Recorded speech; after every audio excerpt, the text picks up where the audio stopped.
Hey, how's it going, everyone? Just want to take the time to say thank you so much for all those that are subscribed, all those that drop comments down below, building that community, that connection, those that are at the live show, all and any support. Thank you all for being a part of this awesome community. But it says that 70% of you that are viewing right now are not currently subscribed. So if you're enjoying the content and want to get involved in what's going on here at Bronx Banter, make sure that you subscribe. It'll truly mean the world to me. And let's get right straight into the video.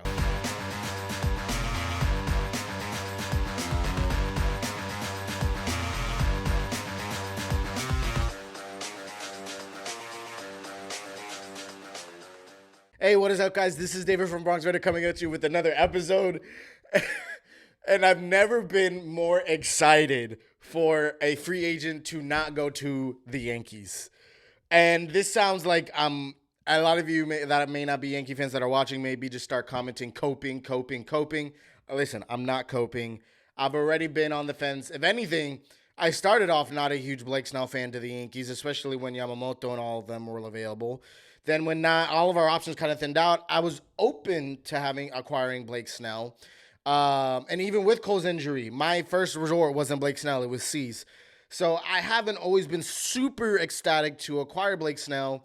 But in general, I'm just relieved that, I know it sounds bad, a little selfish, and I think you guys are kind of relieved too, that the Blake Snell reporting saga on this channel and on many other Yankee channels are finally over. We've talked nauseum about him, all these little updates. I had to stop kind of reacting to them, especially with Bob Nightingale coming out with Angels being the favorites, then Giants being the favorites, then, oh, no, wait, Houston's going to come around and sign him. Oh, wait, no, not anymore. It was just a lot. And then still saying that the Yankees are involved. I was like, you know what? I'm just going to wait till he signs somewhere, and then I'll react to it. So it is official. If you guys haven't heard, as of last night, Blake Snell signed with the San Francisco Giants on a 2-year, I believe, $62 million contract, $31 million AAV, with an opt-out on the first year. Congrats to the Giants for having an amazing offseason. I don't want to break down every single move they made because we're not a Giants channel. But shout out to them for having a very active offseason. I know their fan base should be pretty happy with what they've done. And shout out to Blake Snell for finally getting a contract. Jesus, I'm nothing on Blake Snell. If anything, I feel for him. It must have been borderline painful and frustrating to have to wait this long to find the team when you were literally you're an AL and NL Cy Young winner. Previous year, you won the NL Cy Young.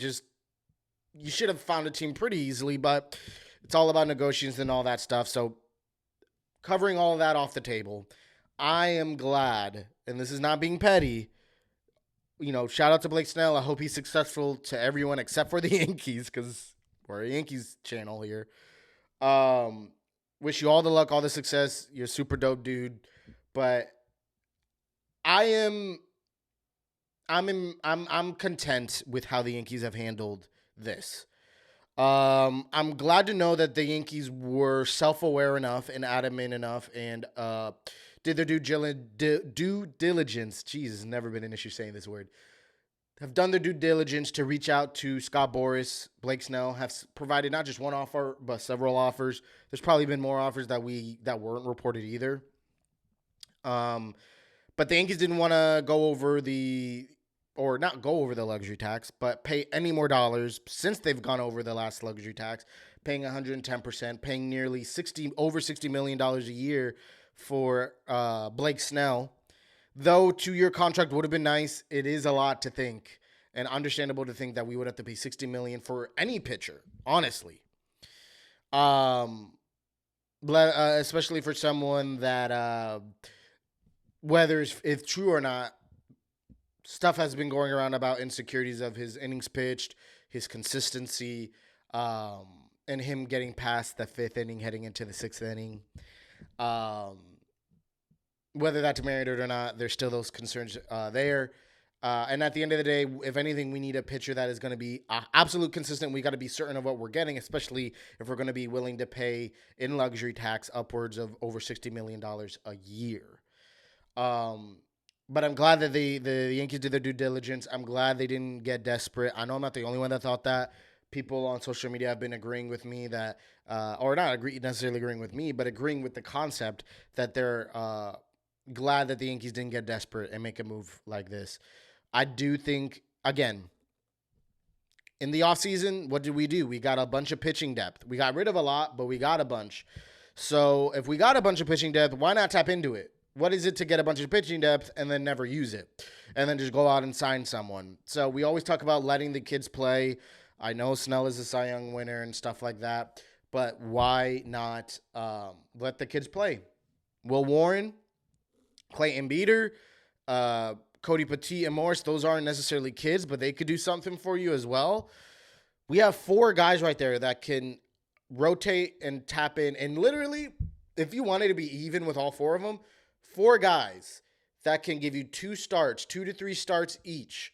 Easily. And the next thing you know, Cole is back in the rotation.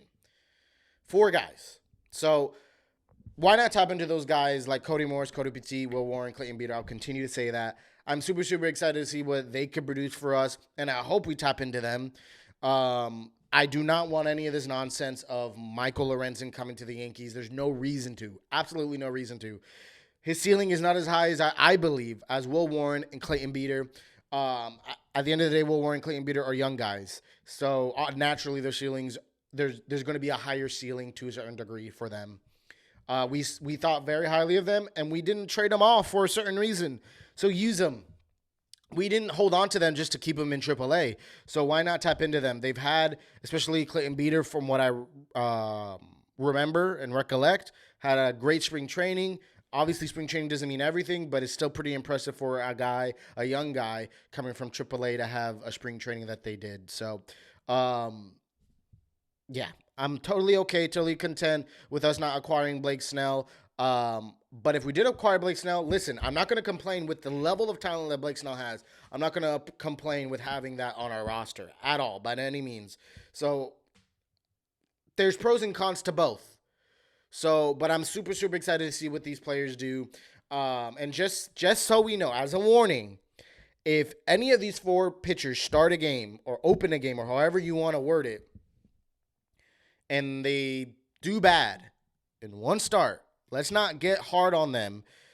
Pause. Let's not be hard on the. You know what? Let's not give them a difficult time. Should probably cut that out. Let's not give them a difficult time. Let's show some grace. It's all a work in progress. And again, it's the beginning of the season. Again, like I've said this on the Cole injury update. In my past video, even on the live shows, if you're not there, 6 p.m. Eastern time, selfless plug, be there. It's super fun. Anyways, I've said this on my live show. I've said this in past episodes. If this injury happened in the second half of the season where games, I don't want to say games don't matter in the first half, but games obviously, if you're in the race to the postseason, they obviously mean more than the first game of the season. So if this was happening in the second half of the season, I would feel much more differently and a little less confident, optimistic, and adamant on these younger guys pitching, because these games mean more, a lot more pressure, and we need certainty from our pitchers. So, but in the first half of the season, I think once every 5th day, these guys could kind of figure it out and hold it down.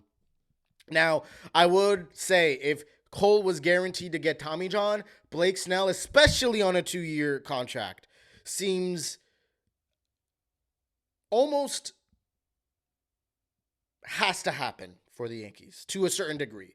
I know there's that luxury tax that would have to take place and all that, but we need an ace. On top of that, let's talk about Rodon and how successful Rodon has been able to turn around. I'm not saying that I spit the whole truth on this, but the moment that I defended Carlos Rodon, and I believe it was on the live show again, I was defending Carlos Rodon and saying, listen, I think he hasn't turned it up a notch yet. I think he's been working on stuff. I think in his last few starts in spring training, he's going to turn it around and start pumping gas. That's exactly what he's been doing. Now, a post-game interview came out of Carlos Rodon saying that he figured out a mechanic that helped him. That could be the case. Probably is. I'm going to take his word for it. But I also believe that he finally just turned it on. And to have Carlos Rodon perform the way he has been, And listen, I know a lot of you are gonna say, "Oh, it's just spring training, just spring training." To get no hits, absolutely no hits in a spring training game.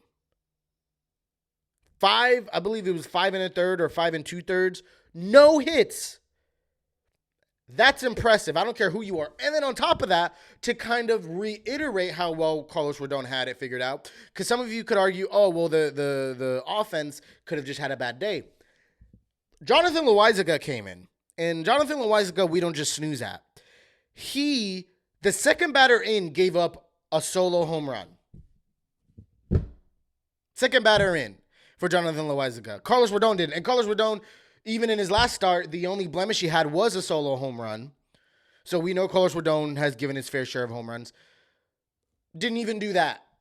The moment he turned over to a bullpen piece in Jonathan Loaizaga, which is not someone just to snooze at, he gives up a home run.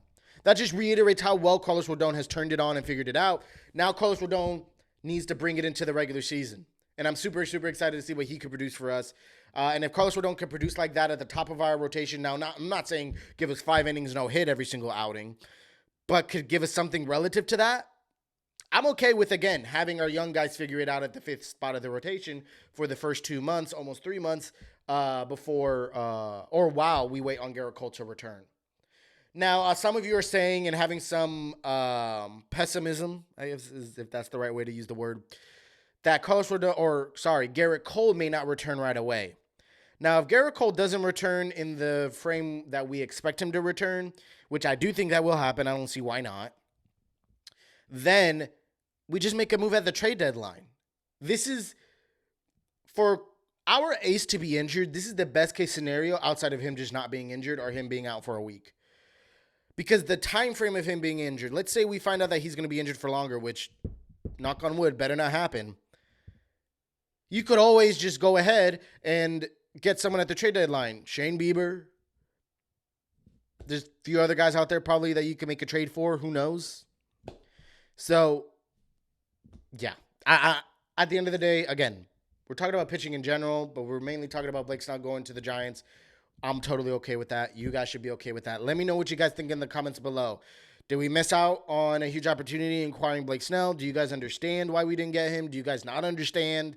How are we feeling? I think a lot of us are super, super excited to see these young guys pitch.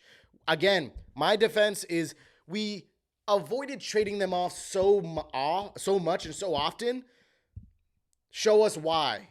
Show us why we didn't trade them off for a certain pitcher. Tell them why we didn't give them up for Dylan Cease.